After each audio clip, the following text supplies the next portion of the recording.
John 6. Jesus feeds the 5,000. Sometime after this, Jesus crossed to the far shore of the Sea of Galilee, that is, the Sea of Tiberias. And a great crowd of people followed him because they saw the signs he had performed by healing the sick. Then Jesus went up on a mountainside and sat down with his disciples. The Jewish Passover festival was near. When Jesus looked up and saw a great crowd coming toward him, he said to Philip, "Where shall we buy bread for these people to eat?" He asked this only to test him, for he already had in mind what he was going to do.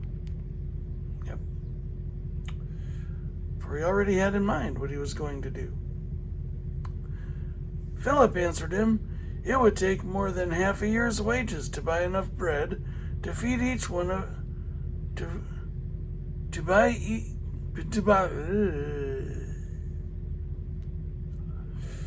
Philip answered him, "It would take more than half a year's wages to buy enough bread for each one to have a bite." Another of his disciples, Andrew, Simon Peter's brother, spoke up. "Here is a boy with 5 small barley loaves and 2 small fish, but how far will they go among so many?" Jesus said, "Have the people sit down." There was plenty of grass in that place, and they sat down. About 5,000 men were there. Jesus then took the loaves, gave thanks, and distributed to those who were seated as much as they wanted. He did the same with the fish. When they had all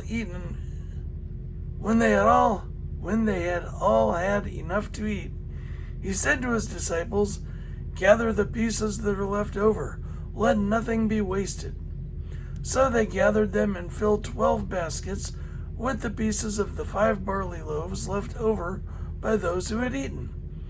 After the people saw the sign Jesus performed, they began to say, "Surely this is the prophet who is to come into the world." Jesus, knowing that they intended to come and make him king by force, withdrew again to a mountain by himself. Jesus walks on water. When evening came, his disciples went down to the lake, where they got into a boat and set off across the lake for Capernaum. By now it was dark, and Jesus had not yet joined them. A strong wind was blowing, and the waters grew rough. When they had rowed about 3 or 4 miles, they saw Jesus approaching the boat, walking on the water, and they were frightened. But he said to them, 3 or 4 miles? How big's this lake? But he said to them, "It is I, don't be afraid." Then they were willing to take him into the boat, and immediately the boat reached the shore where they were heading. The next day, the crowd that had stayed on the opposite shore of the lake realized that only one boat had been there, and that Jesus had not entered it with his disciples, but that they had gone away alone. Then some boats from Tiberias landed near the place where the people had eaten the bread after the Lord had given thanks. Once the crowd realized that neither Jesus nor his disciples were there, they got into the boats and went to Capernaum in search of Jesus.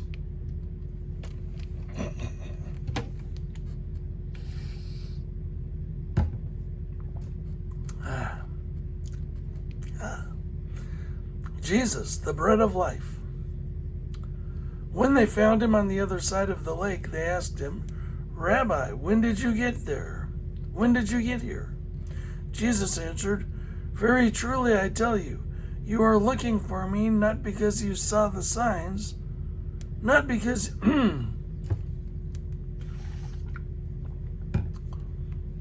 Very truly I will tell you, you are looking for me, not because you saw the signs I performed, but because you ate the loaves and had your fill. Do not work for food that spoils, but for food that endures to eternal life, which the Son of Man will give you. For on him God the Father has placed his seal of approval." Then they asked him,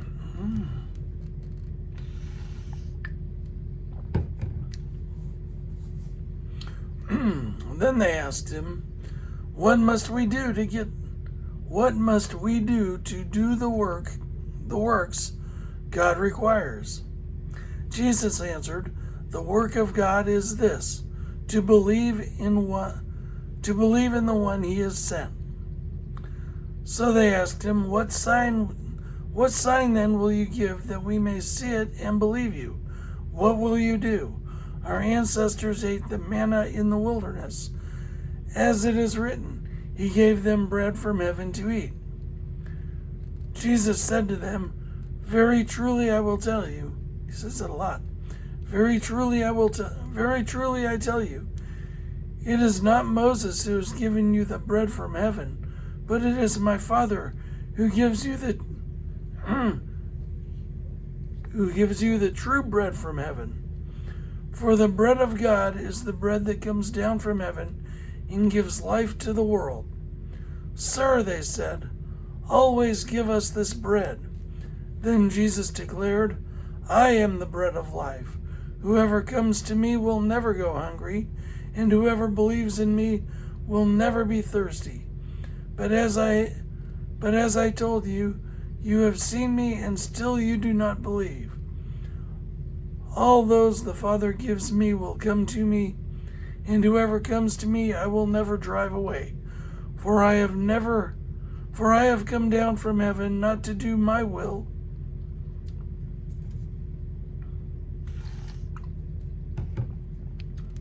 I'm drinking, but it's my sinuses. For I have come down from heaven not to do my will, but to do the will of him who sent me. And this is the will of him who sent me, that I shall lose none of all those he has given me, but raise them up at the last day. For my Father's will is that everyone who looks to the Son and believes in him shall have eternal life, and I will raise them up at the last day." At this, the Jews there began to grumble about him, because he said, "I am the bread that came down from heaven." They said, "Is this not Jesus, the son of Joseph, whose father and mother we know? How can he now say, I came down from heaven? How can he now say, I came down from heaven?" "Stop grumbling among yourselves," Jesus answered.